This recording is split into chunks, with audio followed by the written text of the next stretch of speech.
Slowpaddle.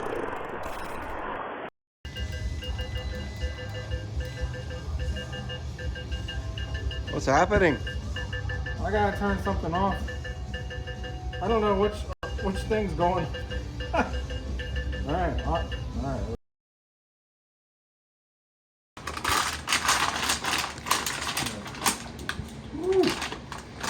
I don't know why Ryan doesn't like these.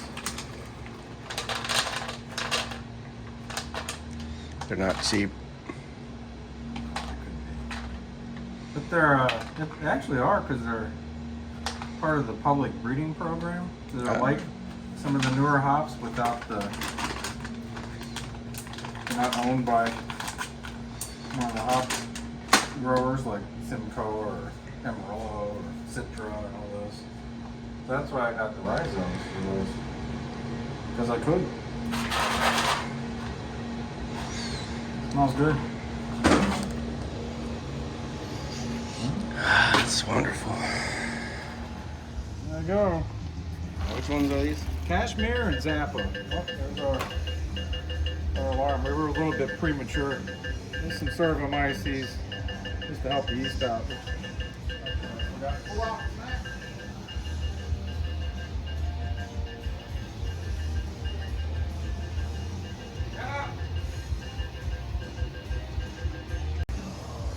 So you're gonna do a hop stand. Is that like a keg stand?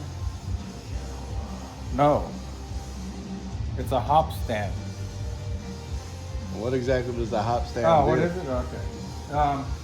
Well, you put a bunch of hops in, you get somebody to grab your feet, lift you up, and stick your face right in.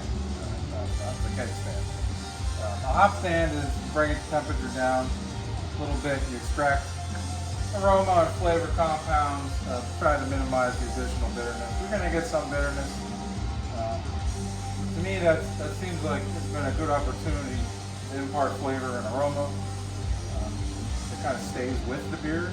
I don't know why it works. There's a lot of theories about the hop stand and whirlpool hops and how that carries through, and biotransformation. Nobody really understands any of that. I don't care who's talking about it. I haven't seen anything, concrete about it. There's a lot of theories and there's trends and things that people correlate, but I don't have scientific proof yet. But it's fun to experiment with stuff like that where there isn't concrete evidence of proof of how it makes work. So is it fake news or does it really work? I might hear you talk to them and what news they watch.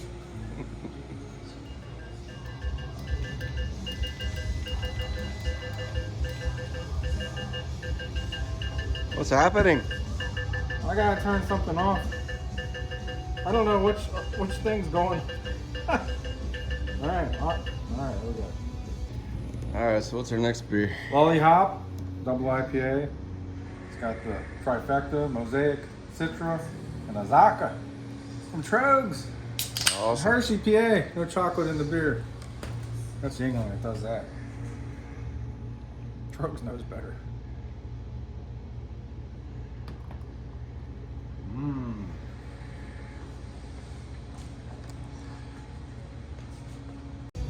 So we're at the end of the boil. Alright. So now this has got to get down to 188 or so, 185-ish, something like that. And then we'll do our hop stands. And then we'll chill it the rest of the way. Get it down to fermenter temperature.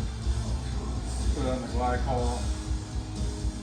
Probably won't pitch the yeast for a few hours because I just smacked the smack pack because I'm so used to using dry yeast now. Yeah, this should be a good one for experiment with some new hops, some new grain.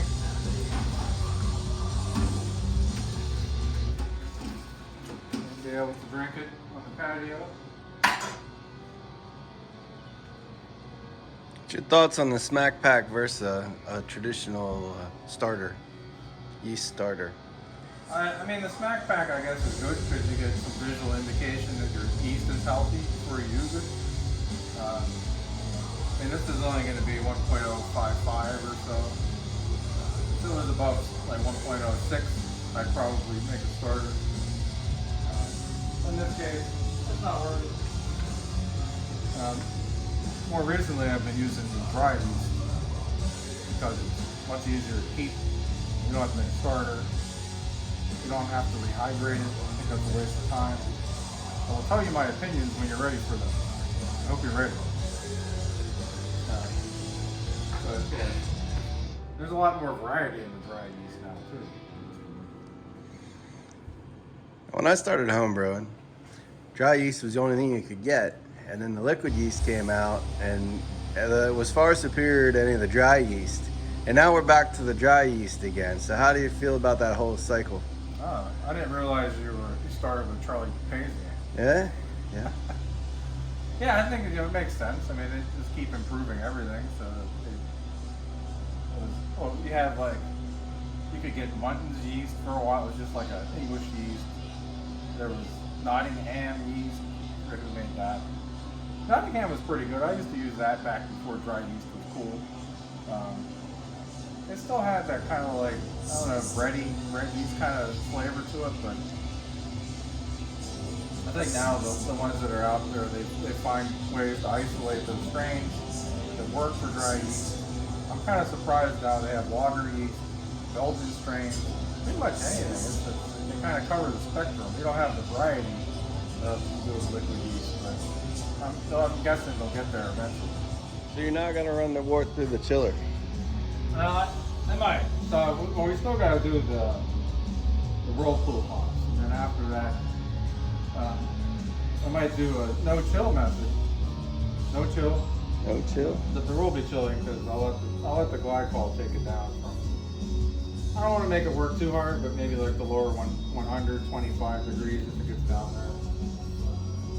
I mean, as long as we do the whirlpool hops and transfer it over to the fermenter while it's still hot, that'll sanitize. I mean, it's already sanitized, but it'll kill anything that might still be in there. Just let it sit. Let the glycol take it down the rest of the way, and then pitch the yeast. Sounds like a plan. Save some water.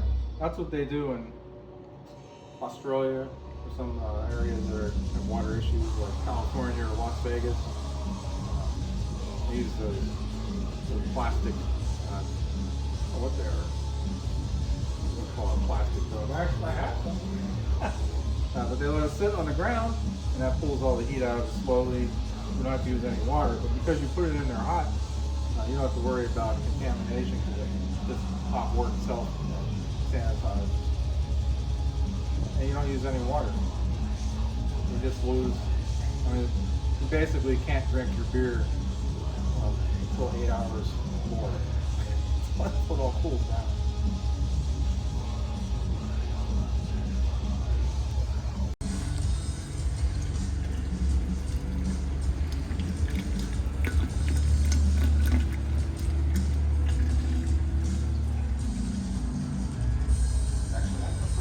Make sure that doesn't fall down. The hop spider right now.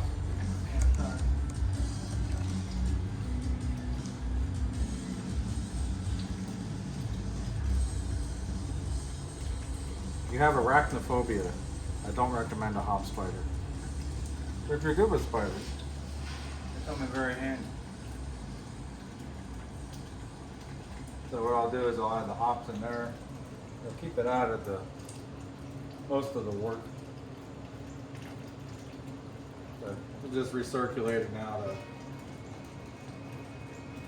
cool it off a little bit.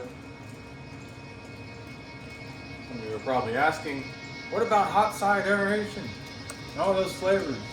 I've been brewing for 20 years and I've never tasted that. Whatever that is.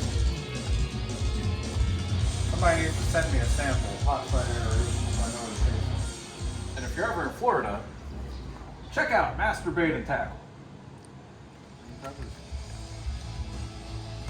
Got the Zappa hops, Kashmir hops, Yakima Valley. That's the best place to get your hops. Let's the stickers. What are we doing here? Yeah, I got a hop spider in. I use it like a big, tea bag at this point. I dunk it in as deep as it goes. And I got recirculation going in here just to keep it keep the wort moving through it. Now you just spin it, get a little barbaric with it, splash it. Yeah, it's only 2 ounces of hops in there, but oh, it smells good. I'll give it a little extra hop oomph going into the fermenter. And once we get into the fermenter, I got some dry hops planned. Same 2 hops, Zappa and Kashmir. Should bring home a nice pale ale for the patio once the weather gets warm. How do you determine when to put the dry hops in? I usually wait until about 10 days after, I think 10 days, usually. With the double IPAs, they wait until about 10 days after the yeast is pitched, fermentation starts. Seems to be a good time. It's fermentation's well done, and then it's had some time to age a little bit, condition.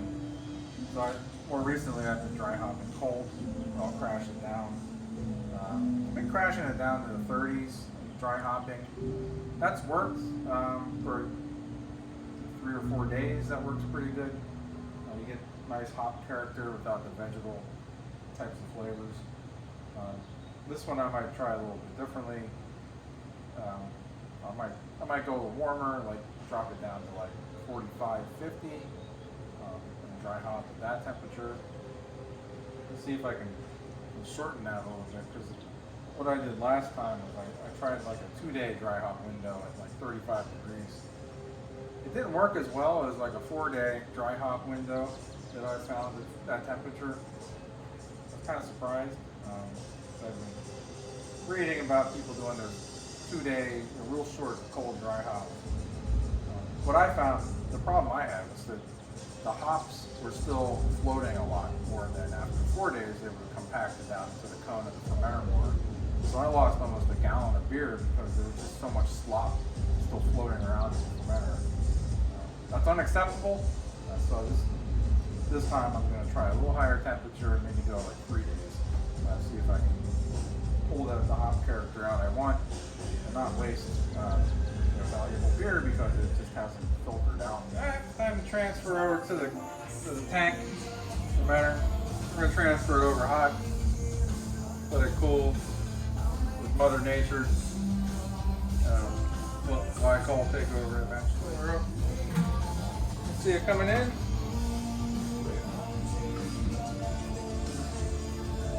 There she goes. Oh, there it is. Malt and smoke. It's the best smell ever. That's how you barbecue.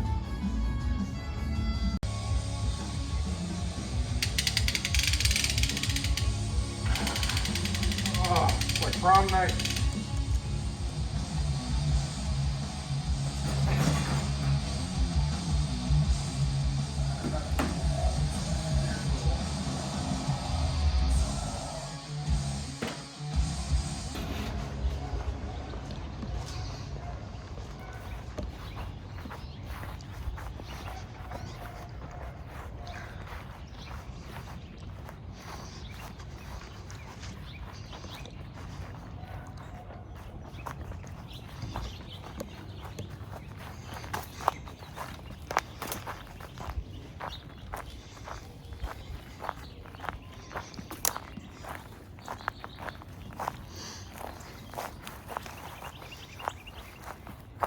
Invasive weed central back here. Crazy.